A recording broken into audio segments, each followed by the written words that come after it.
Welcome to math axis. तो आज का जो हमारा वीडियो है आप सभी स्टूडेंट्स के लिए बहुत ज़्यादा इंपॉर्टेंट है। हम इस वीडियो में बात करेंगे कि अब आपके जो एग्ज़ाम्स में 30 डेज़ का समय बचा है, इन 30 डेज़ में हमें क्या कुछ करना चाहिए, इनको हम कैसे यूटिलाइज़ कर सकते हैं ताकि अपने हम होने वाले बोर्ड एग्जामिनेशन में काफ़ी अच्छा मार्क्स स्कोर कर पाएँ। क्योंकि अगर आप इनमें इनको सही से यूटिलाइज़ नहीं किया, आपने यहाँ पर टाइम वेस्ट कर दिया, तो कहीं ना कहीं अपने एग्ज़ाम्स में बहुत अच्छा नहीं कर सकते हो।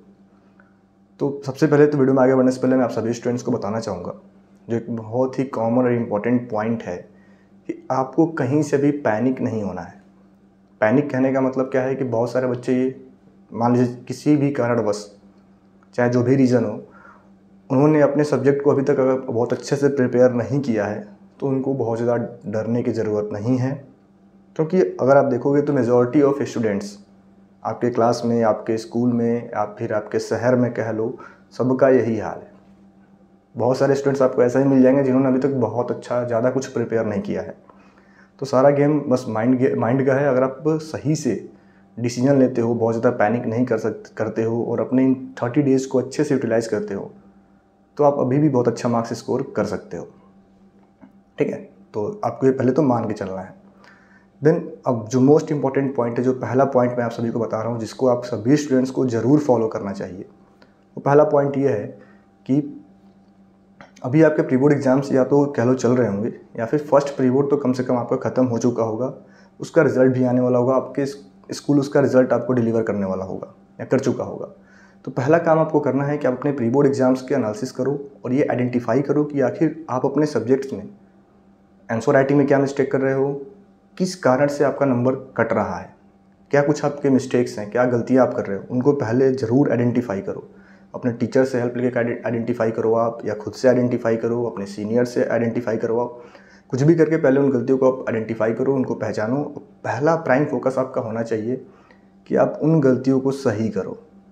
क्योंकि आपका अगर आंसर प्रिपेयर भी हो और आप कुछ कॉमन मिस्टेक कर रहे हैं, आंसर राइटिंग में मिस्टेक कर रहे हैं या फिर आप आंसर लिखते समय भूल जा रहे हो, तो क्यों ऐसा हो रहा है उसको आइडेंटिफाई करो, पहले उनको दूर करो। क्योंकि अगर आप उन गलतियों को सही कर लोगे तो आपके बोर्ड एग्जाम्स में वैसे ही 10 से 20 मार्क्स बढ़ जाएंगे, जो आपके कुछ कॉमन मिस्टेक के वजह से नंबर्स कट रहे हैं। तो पहला काम तो आपको ये करना है कि अपने प्री बोर्ड्स के जो भी प्री बोर्ड में आपने गलतियाँ की हैं उसको पहचानो। ठीक है। देन सेकंड स्टेप आप सभी के स्टूडेंट्स के लिए ये होगा कि अगर आपका सब्जेक्ट प्रिपेयर हो चुका है या फिर प्रिपेयर नहीं हुआ है, दोनों की बात कर रहा हूँ। अगर आप रिविज़न कर रहे हो या अभी प्रिपेयर करने के बारे में सोच रहे हो, आपको लग रहा है कि बहुत ज़्यादा अच्छा मैं नहीं कर पा रहा हूँ, सबसे पहला काम हमें करना है कि जो सभी सब्जेक्ट्स में कुछ एक ऐसे चैप्टर्स होते हैं जिनसे मैक्सिमम नंबर के क्वेश्चन आपके एग्जाम्स में पूछे जाते हैं, तो पहले आप उन चैप्टर्स को प्रिपेयर करो, उनको आइडेंटिफाई करो अपने सभी सब्जेक्ट का, चाहे साइंस हो, मैथ्स हो, हिंदी हो, कुछ भी। सभी सब्जेक्ट्स के उन इम्पॉर्टेंट चैप्टर्स को आप पॉइंट आउट करो, उनको पहले प्रिपेयर करो और अगर कर चुके हो तो पहले उन्हीं का रिविज़न करो। ठीक है, क्योंकि जितना ज़्यादा आपके मैक्सिमम स्कोरिंग चैप्टर स्ट्रॉन्ग होंगे उतना ज़्यादा मार्क्स स्कोर करने की प्रोबेबिलिटी आपके एग्जाम्स में ज़्यादा होगी कि आप मैक्सिमम मार्क्स स्कोर कर पाओगे। तो पहले आप उनको ज़रूर आइडेंटिफाई करें, उनको आप ज़रूर पहचानें कि कौन से ऐसे चैप्टर्स हैं जो हाई स्कोरिंग हैं। तो पहले आप उनको रिवाइज़ करो, फिर पहले आप उनको प्रिपेयर करो। देन थर्ड जो कॉमन पॉइंट है, जो बहुत सारे बच्चों का कन्फ्यूज़न है कि सर हमें प्रीवियस ईयर क्वेश्चन पेपर करना चाहिए या सैम्पल पेपर करना चाहिए। तो मेरा आप सभी स्टूडेंट्स को यही सजेशन रहेगा कि जो आपका PYQ है वो तो मस्ट है, वो तो हमें करना ही करना है। और स्टार्टिंग से ही मैं बता रहा हूँ, सभी यूट्यूबर्स आपको बोल रहे होंगे, सभी आपके टीचर्स बोल रहे होंगे कि आपको प्रीवियस ईयर तो करना ही करना है। और रही बात सिंपल क्वेश्चन पेपर की, तो सिंपल क्वेश्चन पेपर हमें तभी सॉल्व करना है जब आपको लगे कि आपका सब्जेक्ट पे बहुत अच्छा कमांड हो चुका है, आप अपने सब्जेक्ट का फाइनल प्रिपरेशन कर चुके हो, आप फाइनल टच दे चुके हो, तो आप सिंपल क्वेश्चन पेपर को लेकर बैठें और उनको आप सॉल्व करें। बहुत ज़्यादा सिंपल पेपर करने की कोई ज़रूरत नहीं है कि मैं 10 सॉल्व कर लूँ, मैं 8 सॉल्व कर लूँ, मैं 7 सॉल्व कर लूँ, ऐसा कुछ नहीं है। आप 2-3 भी सिंपल पेपर करते हो तो आपके लिए बहुत है, बहुत ज़्यादा है, बहुत अच्छा है वो। ठीक है, बस आपको सिंपल पेपर कैसे सॉल्व करना है कि जब भी आप सिंपल क्वेश्चन पेपर सॉल्व करने जाएँ तो आप उसको सीरियस होकर सॉल्व करो। मान लो कि आपका बोर्ड एग्ज़ाम चल रहा है, आप वैसे सॉल्व करो। ऐसा नहीं कि मैंने आज मान लो आप सिंपल पेपर 1 लेके बैठे, आधे घंटे सॉल्व किए, फिर थोड़ा सा घूम के आए, फिर 10 मिनट सॉल्व किए, फिर थोड़ा टहलने चले गए, ऐसे नहीं। अगर आपका 2 आवर्स 45 मिनट का क्वेश्चन पेपर है तो 2 आवर 45 मिनट्स आप 1 सिटिंग में बैठ के उसको सॉल्व करो। ना आपके पास मोबाइल फ़ोन होना चाहिए, ना ही कोई डिस्टर्बेंस होना चाहिए। और फिर आप या तो उसको खुद से रीचेक करो या फिर अपने दोस्त से करा लो, अपने पेरेंट्स से कराओ, कहीं से भी उसको रीचेक कराओ और देखो क्या कुछ कितने मार्क्स उसमें आप स्कोर कर पा रहे हो।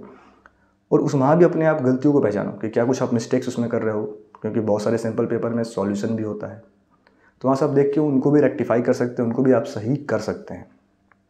तो सैम्पल पेपर मैंने आपको बताया तभी सॉल्व करना है हमें जब आपका सब्जेक्ट पे लगे कि आपको भरपूर कमांड है, आपने 90-80% या कम से कम 75% तक तो आपने अपना सिलेबस कवर कर लिया है, तो ही आपको सैम्पल क्वेश्चन पेपर पे ध्यान देना चाहिए।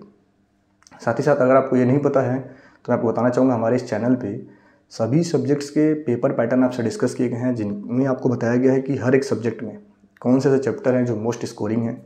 तो उनका लिंक वीडियो का डिस्क्रिप्शन में, आप उनको डाउनलोड करके वहाँ देख सकते हैं, वहाँ से आपको बहुत ज़्यादा हेल्प मिलेगा। ठीक है। देन अब अगला जो कॉमन डाउट आप सभी बच्चों के दिमाग में रहता है कि हमें कितने घंटे पढ़ना चाहिए, हम डेली सभी सब्जेक्ट्स को पढ़ें या 1-2 सब्जेक्ट को पढ़ें। तो देखो ये सब डिपेंड करता है टोटली आपके ऊपर कि आप किस में कंफर्टेबल हो। अगर आप डेली सभी सब्जेक्ट्स कर सकते हो तो बहुत अच्छी बात है। अगर आप नहीं कर पा रहे हो तो एक दिन में 1 या 2 सब्जेक्ट भी लेके चल सकते हो।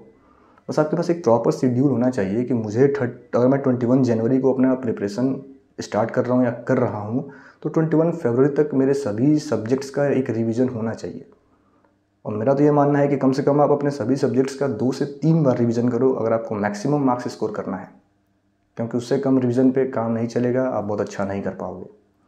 तो जो भी आप पैटर्न फॉलो करो टोटली आप पे डिपेंड करता है, किसी के बहकावे में आने की ज़रूरत नहीं है।